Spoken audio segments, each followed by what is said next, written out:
નમસ્કાર મિત્રો, તો કેમ છો ને? હું છું હેતુ વંદે માતરમ અને અત્યારે છું એક એવી જગ્યા, જે જગ્યા વિશે તો લગભગ બધાને જ ખબર હશે. એક એવું આશ્રમ, એક એવી સંસ્થા કે જ્યાં એક બાળકથી લઈને 80 વર્ષના વૃદ્ધને સહારો મળે છે. હા, એટલે કે આ જગ્યા છે આપણું મહિપતસિંહ ફાઉન્ડેશન અને આનું એડ્રેસ તમને ખબર હશે, ખેડામાં આવેલું છે, એ પણ શિક્ષણ નગરી લવાલમાં.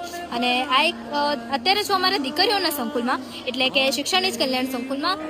મહિપતસિંહ ચૌહાણ, જે નામ તો આજે આખા ગુજરાતમાં પ્રચલિત છે, તો એ વ્યક્તિનું કામ તમને કેવું લાગે છે તે અચૂકથી કોમેન્ટમાં જણાવજો.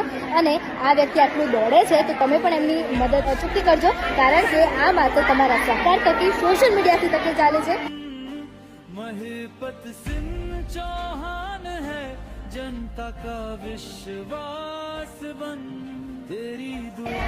સો આજે અડાલજથી મહેમાન આવે છે, તો ચાલો ડાયરેક્ટ એમની સાથે જ વાત કરીએ. સો જય શ્રી કૃષ્ણ, કેમ છો? જય શ્રી કૃષ્ણ. ક્યાંના છો તમે? અડાલજ.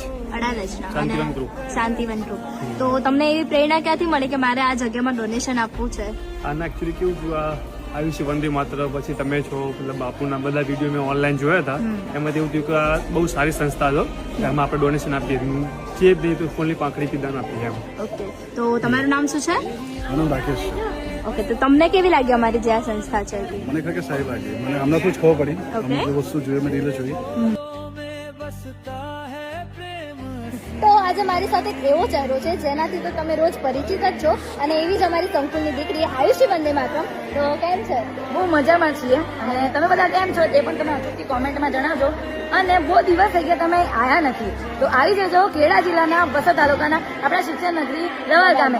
રાહ શેની જો છો, જલ્દી આવી જાઓ. તો thank you so much Ayushi, અને તમે પણ એકવાર અચૂકથી કીધું તેમ મુલાકાત લેજો. महिपतसिंह चौहान है जनता का विश्वास बन तेरी दुआओं. તો ફરી એક આવા અવનવા વિડીયો સાથે પાછા મળીશું. ત્યાં સુધી તમને બધાને જય શ્રી કૃષ્ણ, જય માતાજી, અને અહીંયા મુલાકાત કરવાનું ના ભૂલતા.